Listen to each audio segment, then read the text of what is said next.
Let me change out cameras. I'll be right back. All right. Go get it.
I believe we are.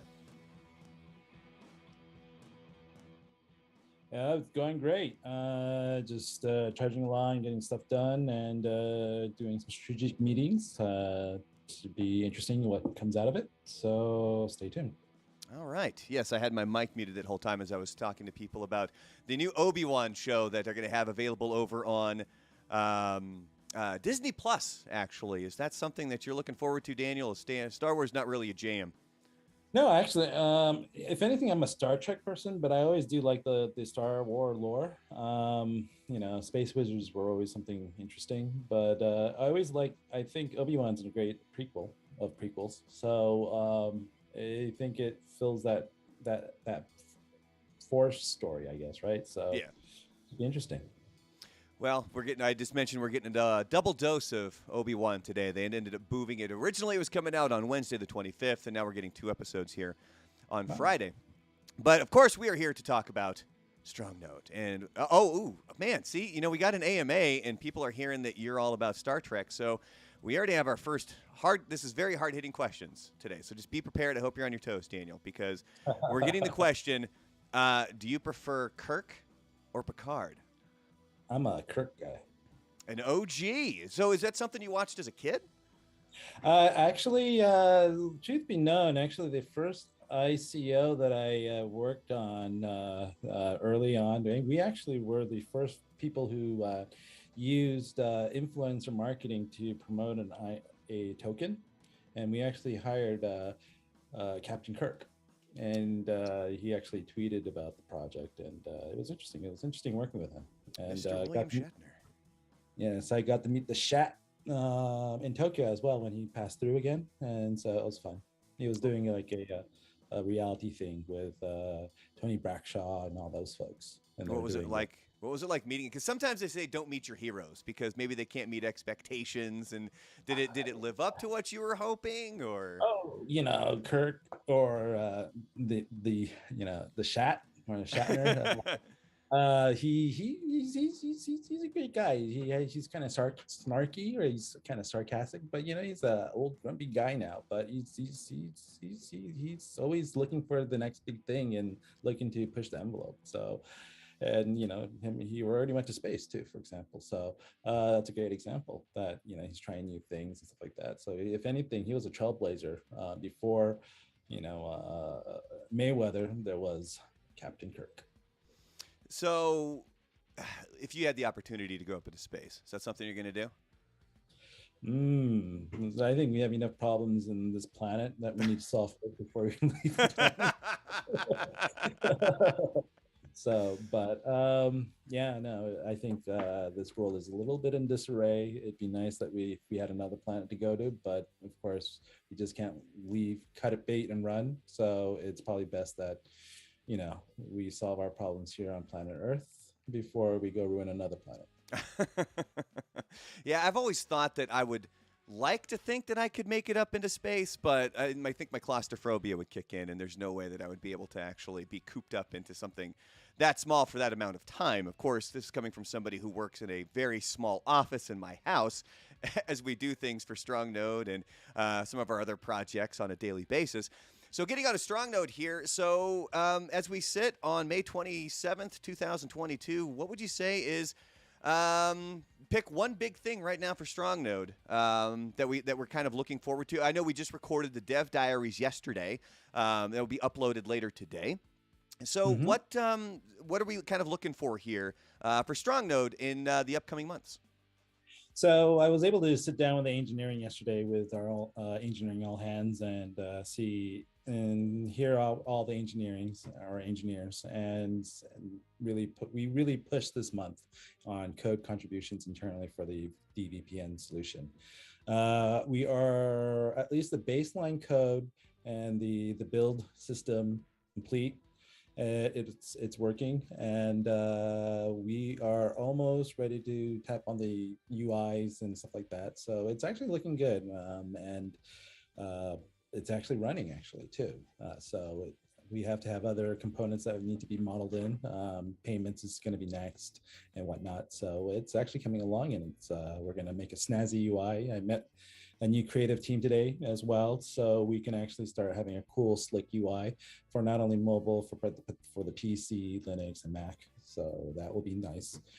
We want it to be as frictionless as possible. We want it to also have certain features and functionalities for VPN. And so specifically while we're on this channel and we're talking about games, one thing about VPN that's really interesting is not only does it actually allow for good privacy and security and communication, but another aspect that what we want to do is be able to accelerate gameplay. And in doing so, we will go into the TCP stack and enable QoS. It's a way that we can prioritize packets. And these packets, that if they're gaming-based packets, we would like to find a way to prioritize those so we can have high-speed, low-latency gaming. And that's obviously one of the other projects that we have with Original Gamer Life, and I think anybody who's involved with that project hears that and thinks, "Oh, thank God," because there have been a lot of issues recently when it comes to gaming and latency issues and sort of lag or desync or whatever issue you want to fall into. But essentially, the way that we're approaching this thing, when you're looking at being able to use the nodes to prioritize the packets, we're hopefully going to come to a time where that's not an issue, right? Yeah, well, I say this coming from the year 2000 when we actually had dial-up, when we had to create an ISP specifically for the Dreamcast console. And by doing so, we had a 56K modem in the Dreamcast console. And the thing is, but with the IO error that on the bus on the Dreamcast, there was a bug. It was actually a hardware level bug, and it would be more costly to do a recall, so it was faster to can. So there's spilled the beans on that one. But the thing is, with that's why the demise of Dreamcast was kind of like the writing was on the wall in that sense. But here we are, technology caught up, and here we are 20 years later. We have, almost everyone has, fiber to the home, or at least some large bandwidth. 5G is now prevalent. We have gigabit, upstream and downstream in that sense, or at least high speed in several parts of the world where 5G is rolled out, or if you have at home and Wi-Fi, there's Wi-Fi 6 now. So you got range, you got more larger, burstable packets that can be, flown from one room to another.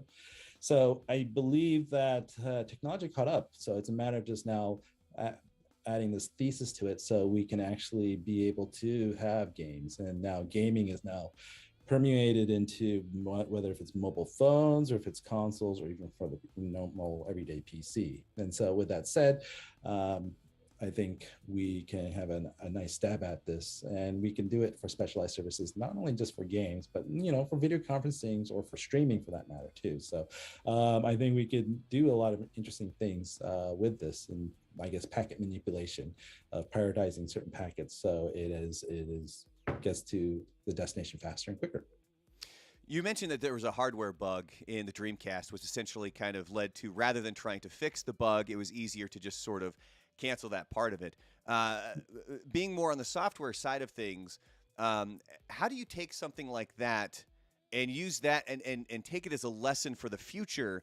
Because were you involved in any way with the hardware that had the problem? Because that could be very deflating if you're working incredibly hard on one aspect, but then there's a whole other something that you aren't involved in that's kind of undone a lot of the work that you have put in. How do Right. you take that as a lesson and get past that? Well, I'm actually a hardware engineer first before a software engineer. And so it was trying to figure out where the bug is and how, if it can be rerouted and worked around.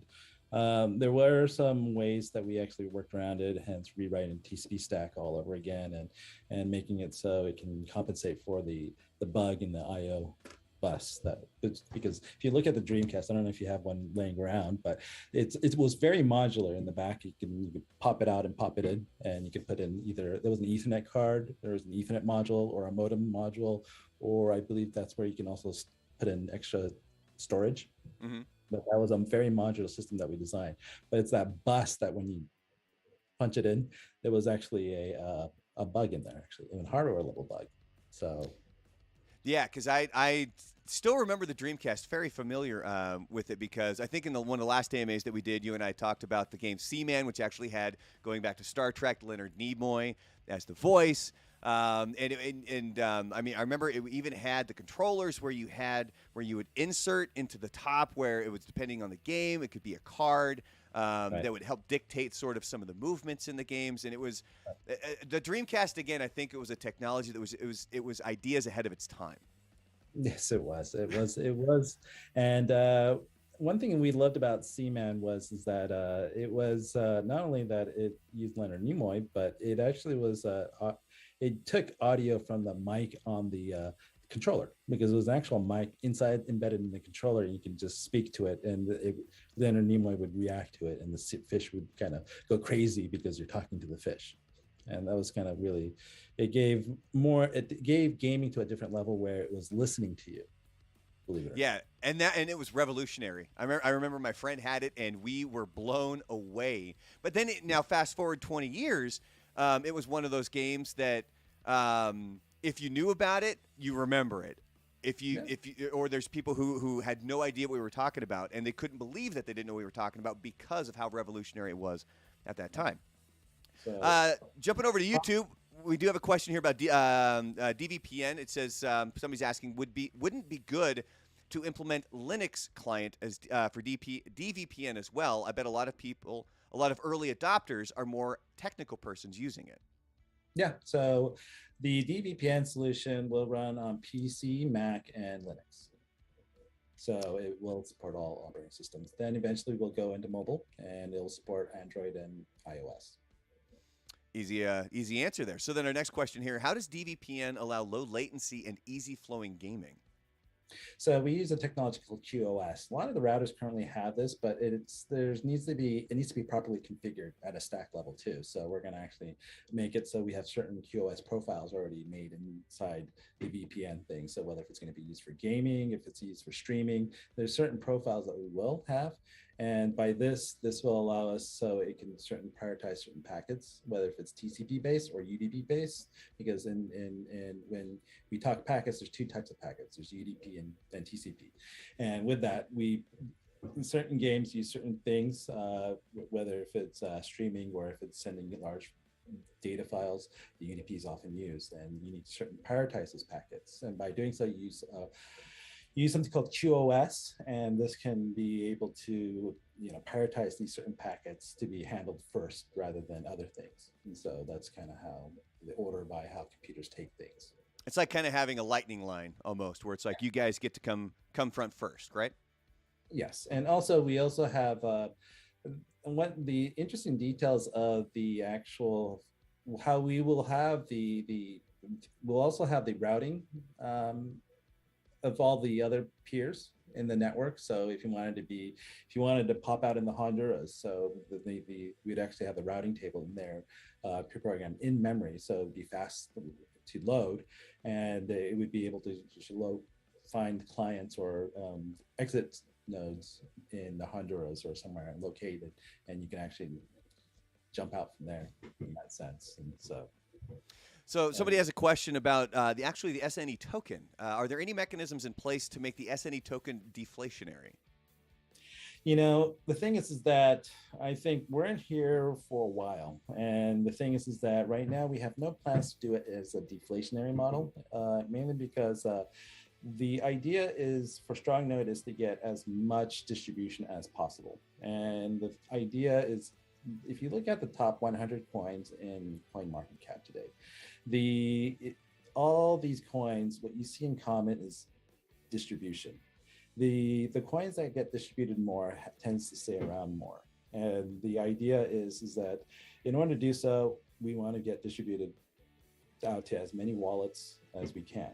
And so given that we've only tapped the 1% of the whole world in regards to people adopting crypto, I think it's too early to even start thinking of, hey, let's just burn tokens for fun and giggles, right? So we don't do that because we feel that we need to first get it out there, and then we can start applying certain.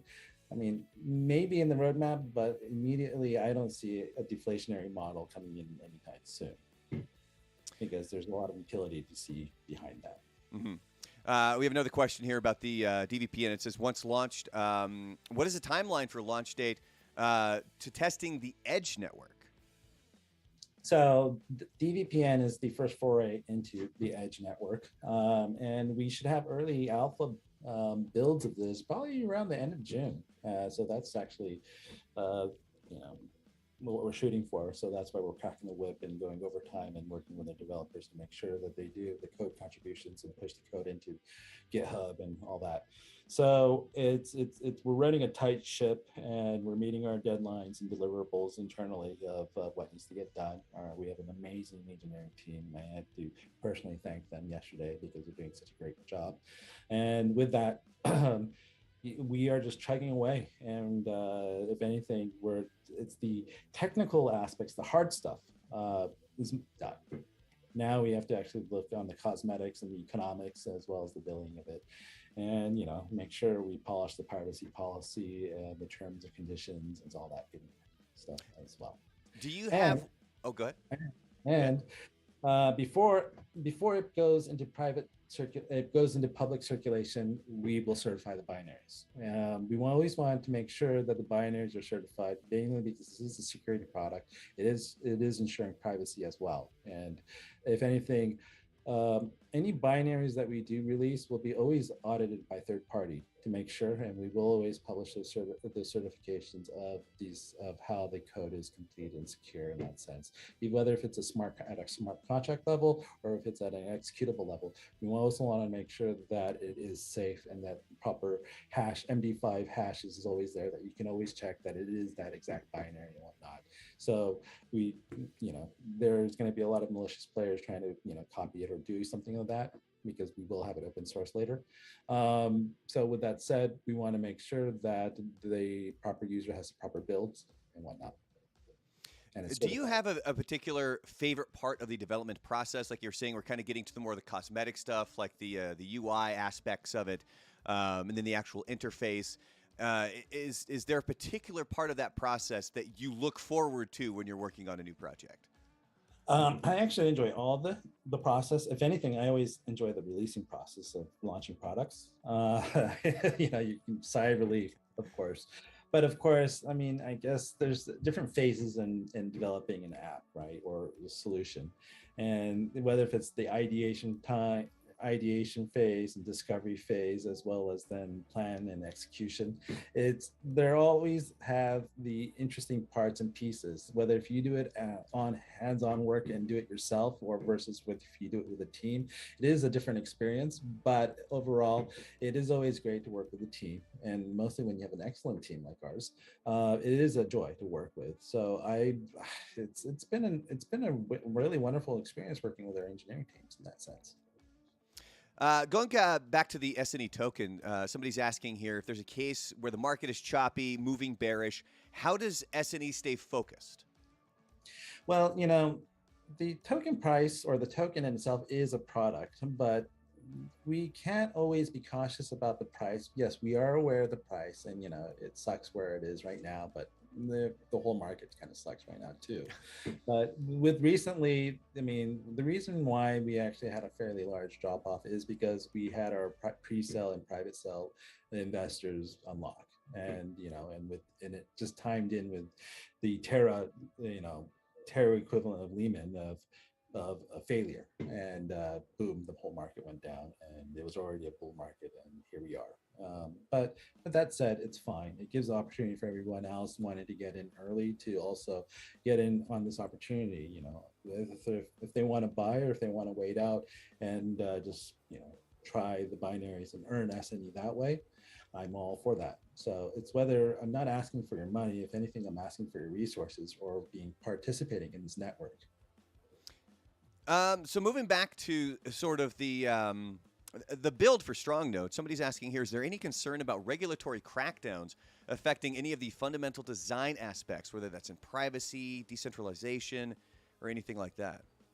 So in order to actually make a good decentralized system, first, you can't rely on the cloud. So what we actually went as far as buying bare metal servers, and we bought a crap load of bare metal servers, and we placed them strategically around the backbone of the internet that's not on the cloud. Or that, well, I mean, the cloud also touches it as well, but these are our own servers in large data centers with big fat pipes and with proper redundancy. And this is where we will run it in locations where GDPR is in effect, and we also value the privacy of users. So we will have our servers in locations where it actually is in compliance of user privacy. So it's like countries like Sweden or Germany, or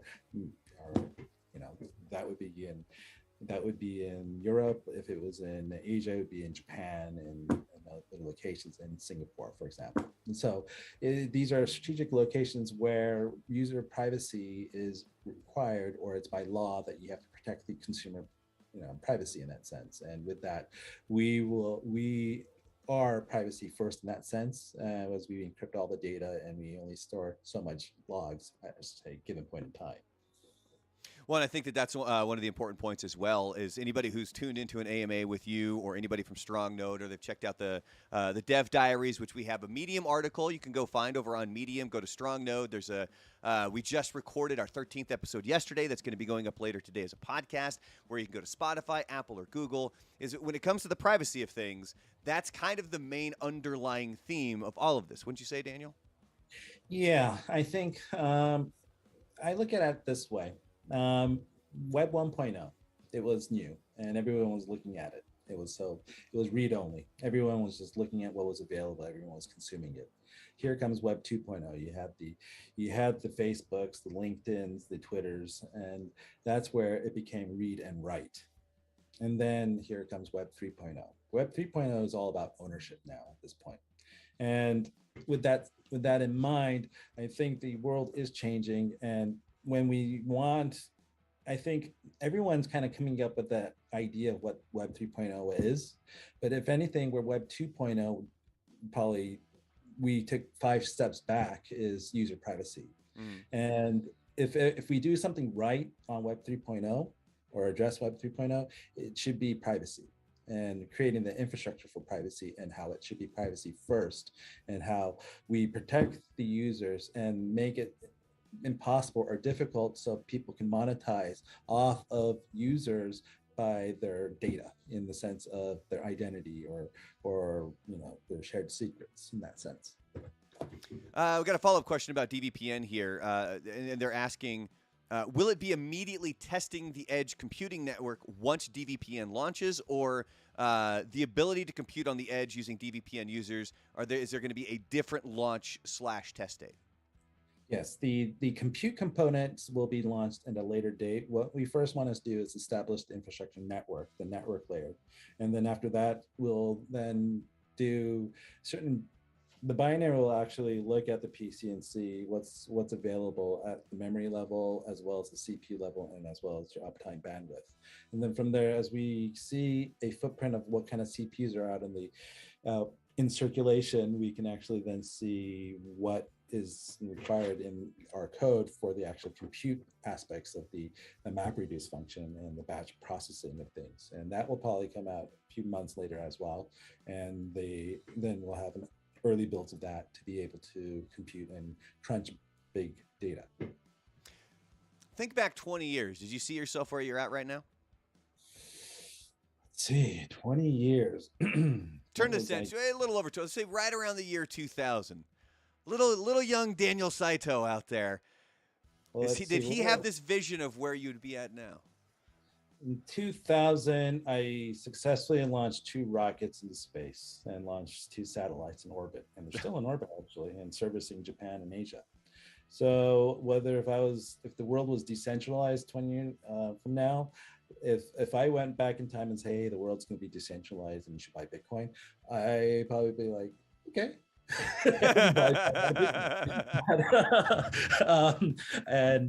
But it wouldn't surprise me, actually, seeing how, the Moore's law of how compute and processing always accelerates and how it advances over there. The same thing applied with networks as well as web technologies, as well, of how, who knew that HTML would be the highest paying programming language in the world, right? Yeah. I mean, it gave a lot of people opportunity to get into tech because of that. And then if you got into HTML, you learn JavaScript. If you learn JavaScript, you learn, everything from there, and started from that. So I think it's a great thing. Somebody's asking about country restrictions when it comes to DVPN. Will it be available for all countries to use?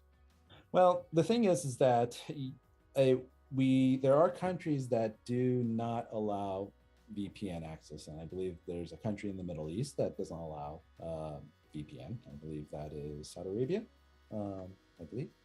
But anyways, there are certain places where you cannot use VPN, and I think another one is China as well. And the thing is that, can we stop people from downloading our binaries? No, because it is the internet and we're all connected. Can we region lock everything? No, we don't believe in censorship. So the answer is, can we prohibit people using VPNs? No, because that's privacy. It should be a human right. So for anybody who is tuning in over here on YouTube, if you guys would like to, in the chat, if you have a question for Daniel, it could be about DVPN, it could be about StrongNode, it could be about Dreamcast. We go back and we talk about Daniel's time at Dreamcast a lot when we're here doing some of these AMAs. Also, if you're still over on Telegram, feel free to fire a question over there. I'm trying to kind of bounce between the two to make sure that if we're getting any questions over on Telegram, we're able to get to those as well as we're over here on YouTube.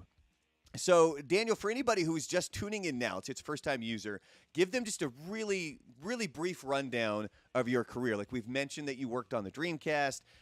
You just mentioned that you launched satellites back in around the year 2000. What would be a quick synopsis of the career up to this point of Daniel Saito? I've done quite a lot of it. But I didn't do it single-handedly. I did it with great teams, so I can't take credit for anything of all of it too.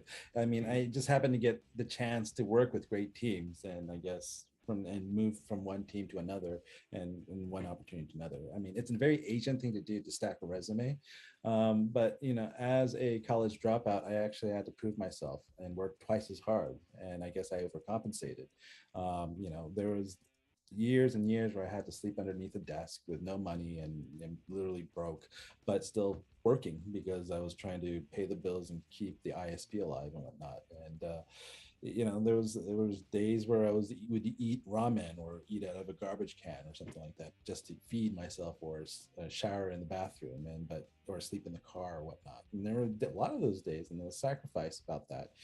But I was enjoying what I was doing, and I think whether if it's a struggle, but you just stick to it and you just do it and keep, whether if it's staying up at night and giving results, you just work hard at it. And as long as you enjoy doing it, I think it will pay off in the long run. I mean, I started early. I mean, early, like age 8 early, and literally, was in Chinese sweatshops building computers.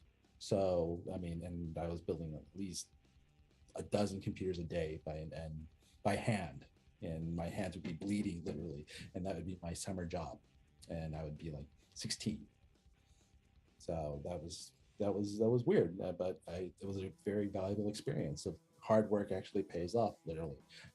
Knock on wood. So, because, I mean, you just continue just with the hustle, right? And you just have to have that mentality of just not giving up and knowing that this is not permanent. You got to work through it and work through the problem, and just, and just, and as, if you work hard, you will be noticed by your team members, and you will be working in good teams. And when you get into good teams, you get to work on great challenging projects. And I have to say, I happen to be honored to be able to work on challenging projects. And with that, I'm very thankful and grateful for all the bosses that I've had. Some of them were crazy, and some of them were great. But you have to go through that whole experience of whether if it's corporate or startup or being an entrepreneur. You just have to experiencing it all and just kind of learn how to work for somebody, hire somebody, and fire somebody, and everything. You have to go through the whole cycle, and it's not easy, but it's also part of life. And there's nothing more challenging, but you actually feel satisfied at the end of the day that you are creating jobs, you are feeding families, and you are building that dream with a team. And there is something great gratifying about that. And I think one of the important parts too of kind of what you're getting at here is that you need to be able to take kind of failures or things that don't work out necessarily the way that you want them to, and use that as a learning experience to sort of drive you to become better. Oh yeah, I mean, if anything, most of them, the things in my bio, you hear my successes, but if anything, they're probably equal or more failures. But the thing is, despite these failures, I never stopped trying. That's the thing. Because that didn't work, I stopped and didn't, and walked away. That's the thing is, you never stop trying. Okay, failures are the best educational tools, whether it comes out of your own pockets, but or your time for that matter. But the thing is, I've had my share of failures, and with failures you do learn how you failed. And it's a Japanese thing, it's called kaizen, and there's things that you kind of reflect back and how you can work as better as a team, or you kind of look back and also see where you could do better and whatnot. So these are kind of ideas that you apply in your everyday way of kind of your work ethics, and try to do better, and see how you can try to raise the bar and push your team as well. Yeah, I recently spoke at the very beginning of this week to my kids' 4th grade class for Career Day, and they were all super excited because I was the guy that gets to play video games, and we're creating a video game, and this is amazing. But then the one thing I tried to explain to them, I actually started the speech by writing out hello in binary code up on the board. Cool. And so I described to them the software aspect of things, and how, yes, you might see that, a person gets to play video games for a living, or a person gets to do this for a living. You're not seeing the work that was put in to get you to this point. One of the reasons that I was able to get this job was because I just recently got my software development degree. And as I told those kids, we were taught, like you're talking about how you use failures to learn and move forward. And I spent 20 years in radio broadcasting, and I have never had moments that were more frustrating or more gratifying or satisfying as completing code that actually works. I mean, you'd be working on an assignment in college, and whether it's working with Python or Java or whatever the language is, and you can spend hours staring at that thing, and it's not working. It's not working. It's not doing what you want it to do. And then finally, and you step away for an hour, you go for a walk, you maybe play with the dogs or you do something else. And then when you come back, all of a sudden, it clicks. Oh, that's it. And it's one of the most satisfying feelings when you finally get that thing going. So, and even going back to what you said about how the unveiling of a project is your favorite part of something. And that's kind of that feeling of, you get that sigh of relief. This thing is done. We're moving forward with StrongNode, and this is the fruits of our labor. This is the thing that we were working towards. Going back to YouTube here, we have a question about, speaking of StrongNode, going to the bridge. Is there any update on the bridge or the ETH token and listing on Uniswap? So we are actually working with Certec to certify the bridge, and while that's working in parallel, we will then basically get the smart contract, the server software, the actual hardware, and the actual location. And the idea is to be able to attack it and hack it and be used third-party white hat hackers to actually do vulnerability testing to make sure it's secure. Because if you look at most of the activity in the exploits that we see in the crypto, it's mostly through bridges. The great example was that wormhole hack, right? And that was just crazy on Solana, and that also didn't exactly, that's why this bull run was this bull run. I mean, it was nice, but it wasn't spectacular as the last bull run before that.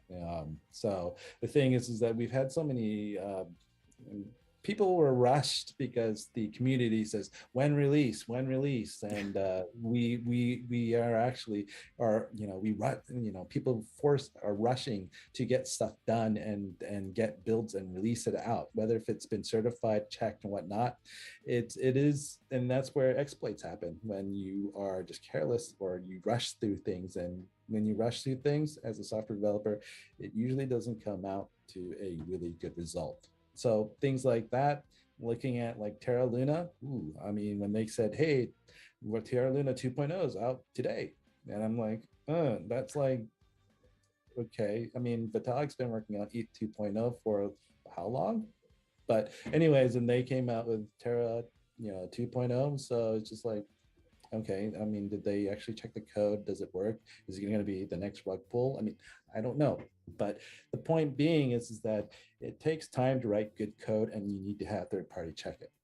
And not only for sanity check for yourself, but it's also helps the community to understand how this thing is under program, because they can't, I mean, I can't say that everyone can read code, but the thing is that if anyone, explain it to me like I'm a 5-year-old type of certification. Certec does a pretty good job in kind of, explaining that. So with that, we're in that current phase and process. And so we're loading the bridge on these said servers that we mentioned earlier as well. And we're actually doing the allocation of our tokenomics to move it over to ETH. And we're working on all that at the same time.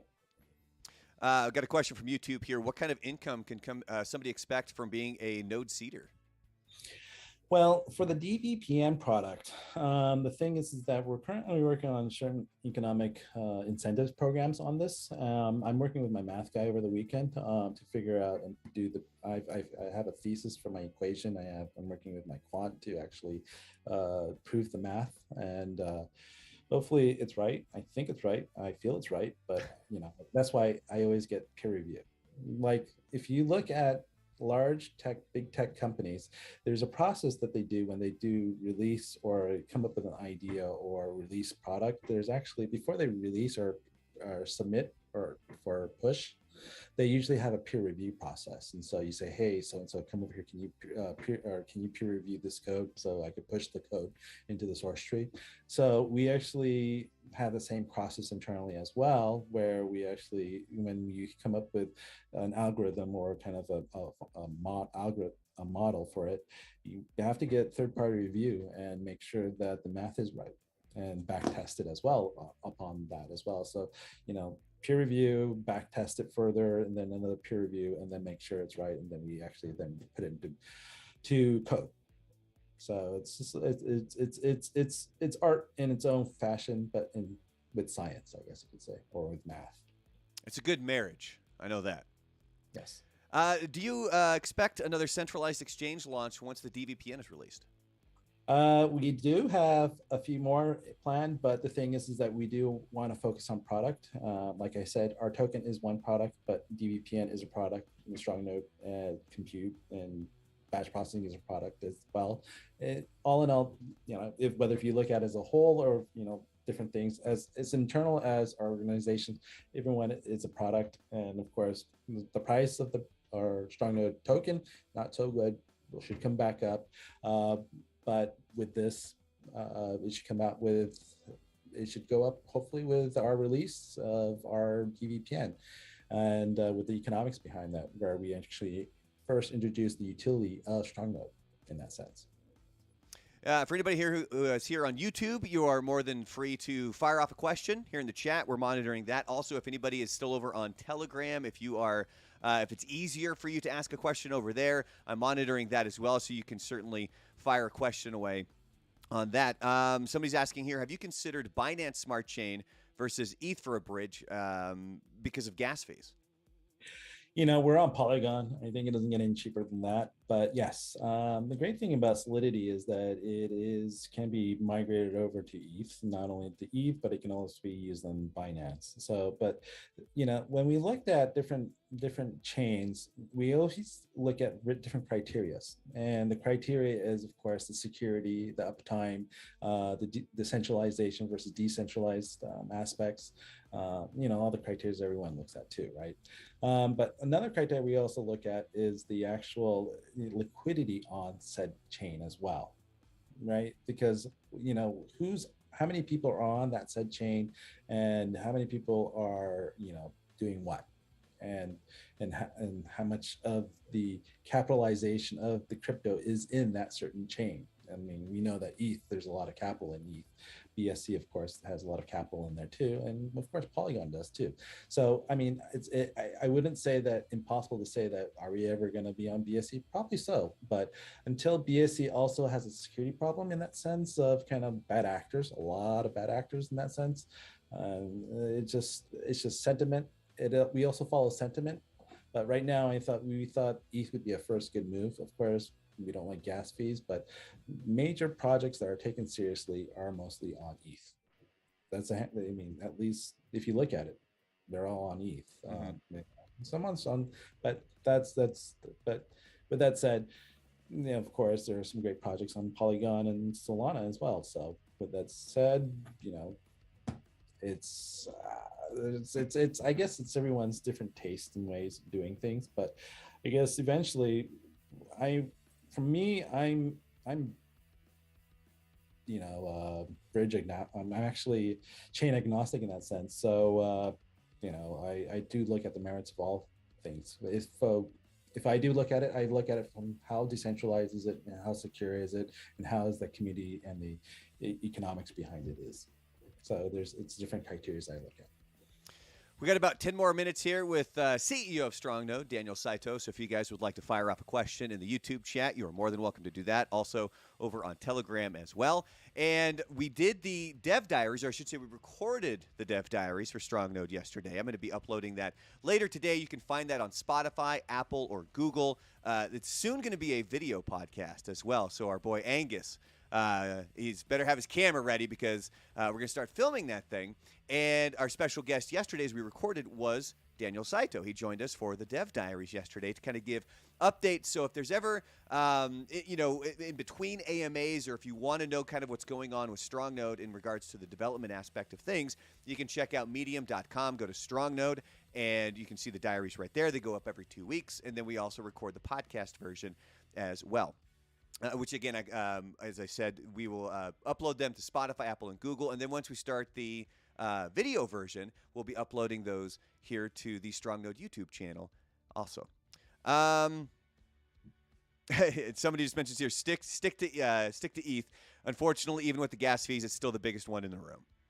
Exactly. So with that said, we're going to have liquidity pooling on ETH. And with that, recently, we also introduced the Matic SNE pool, and I believe last I checked yesterday, it was around 118K in that liquidity pool. So that's great. And once we move to ETH, we'll also be on Uniswap as well, and we'll have liquidity pooling there as well. And so the idea is we'll double down on ETH's liquidity pooling to bring in the whales and interest to the project, and with that, and we'll time it also with CEX listings as well. So we do have a bit of a giveaway as well that we're doing today, where I think we'll have 4 winners of $25 worth of StrongNode tokens. And I was thinking about it yesterday, trying to think of a way that we could get people to be interactive with it, and it's not just a simple, hey, here's my name, here's my entry. So here in the United States, tomorrow it's National Burger Day, as we're kicking off summer here in the United States for grilling and everything else like that. I know a lot of other countries, probably not a very big thing, But what you can do for your entry to get one of these four $25 worth of StrongNode tokens is tweet at us, tweet at StrongNode, and then also tweet at your favorite burger joint. That could be McDonald's, it could be Burger King, it could be a local place, whatever it is. Tweet at both of us, and then that will be your entry. And then we're going to take 4 random winners from that. So if you could do that, we'll give you till the midnight Pacific time tonight. So right now it is actually 7:51 Pacific time here in the United States. So you have until midnight tonight to tweet out at StrongNode and then also at your favorite burger place. Somebody here on YouTube is asking Algorand an option. Algorand, I've recently been hearing a lot about Algorand recently, and I'm actually looking at it, and it is interesting. I can't say that I'm going to do it tomorrow, but I can't say I'm ignoring it either. So it has piqued my interest, but it's all about focus, right? And it's what you have in front of you, and you got to get done. You can't spread yourself too thin, and you got to finish you got to finish what you started on certain things, and the bridge is one thing. The bridge code's a bridge code, so once you build that code, it can bridge to other things. And so the thing is that if we have 10 billion tokens, and we need to make sure if we go on different chains, we need to make sure the token also resides on that said chain as well. So we need to also think about moving the actual amount of tokens to other chains and whatnot, and then lock it up in that sense of kind of, so we can see the whole market cap of it. Because I believe in currently on CoinMarketCap and CoinGecko, you can't see the fully diluted market cap in that sense, because it is still it can be seen from, you can see all our wallet trees and all that stuff. So we're gonna clean it up and whatnot in that sense too. So how do you stay focused? You're saying that Algorand, it's something you're definitely looking at, but it's not something that you can say you're going to commit to tomorrow. But how, knowing that as the technology changes and you need to be up to date with that, how do you stay focused on the task at hand while still preparing for the future? Well, it's all about your setup, right? And if I could show it, I would show it, but I have a dirty desk right now. But my right here behind it, what I'm looking at, I have a setup that looks like NASA. I have monitors left, right, and center, and I can see everything from price to pushing of code to network traffic to browser everyday work, Slack, and all that stuff, and I have it all on different monitors, and I can just basically see it, and just everything's either push notified to my phone, and it's just multitask, and every monitor has a different task, and you just look at it, and you kind of set a rule. If you can't solve a problem in 20 minutes, you got to put it away and reset your mind and work on something else, and then come back to it later. And so it's just, at least it's on your screen, and you say, oh, I still have to do that, and you do that and follow up with that.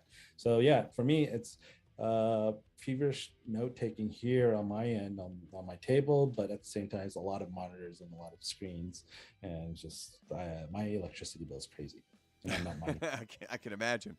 All right, so we got a few more minutes here with CEO Daniel Saito, CEO of StrongNode, over here on the YouTube channel. You guys are more than welcome to fire up some more questions here as we're getting ready to wrap things up. Also on Telegram, I'm keeping my eye on that. Somebody's asking, what are the advantages of bridging to ETH? Well, eventually the advantages will be that we will have the economy of that, but we will have other solutions like NFTs that will be there. More of the serious level NFTs will be on ETH, but if anything, it's the EVM aspect of ETH that's interesting as well, and that's something that we're looking at as well. Will ETH be version 3 Uniswap or version 2? Well, we are looking at version 2, the most updated one. I believe that's version 2, right? I think so. Yeah, the most recent version, what's available right now. Yeah, unless we get another question in, this will be the final one for this AMA. They're asking, are there any new technologies that could be implemented into the Edge network outside of the packet stacking inflow? Yeah, I'm actually was rolling out I was kind of planning out the next 4 years with this and product roadmap. And so at least this year we'll definitely have VPN as well as batch compute. And then after that, I thought, that's I want to be able to add more on top of that. So we'll have webhooks and be able to create certain tasks in that there. We want to also get into other services, be able to host certain services and be able to attack certain other things like streaming and from music to video and whatnot as well. All right, one more real quick question here. How's the dashboard coming? That's it's really sexy actually. That's an amazing You know answer. I want to be able to show it, but I think Gil will get mad at me. So, I got to refrain from doing that, and so it's looking really nice.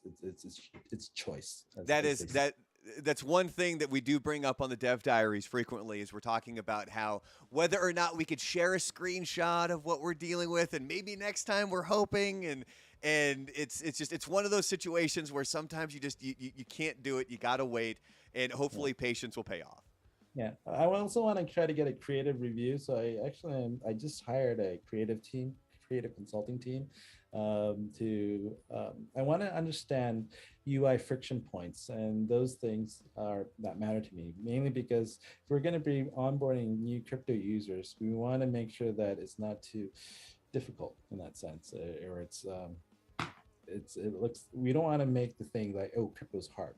We want to at least try to push the envelope to try to introduce a newer paradigm of how crypto should be more easier. So that's one more thing that stay tuned to that might be interesting for what we're trying to address. And yes, the idea is we want to be mobile first, so work on the mobile phones. Well, we will call that good. I'd say that's a fantastic answer to wrap up this AMA from CEO of StrongNode, Mr. Daniel Saito. And for anybody here who is checking us out on YouTube, so today is May 27th as we're posting this up until midnight tonight. Midnight Pacific time. You can enter for a chance to win 4 people. We're going to pull randomly for a $25 worth of StrongNode tokens. And to do that, all you have to do is tweet at us at StrongNode, and then also at your favorite burger joint, because tomorrow is the unofficial kickoff to the summer, at least here in the United States. So we're getting all the burger joints ready to go. So if you have like McDonald's, you like Burger King, or hey, in Texas, maybe you're talking Whataburger. If you're from California, maybe you're talking In-N-Out. Either way, just tweet at us and at them, and that will be your entry. And then we're going to pull 4 random winners for some free stuff, basically, out of some StrongNode tokens there.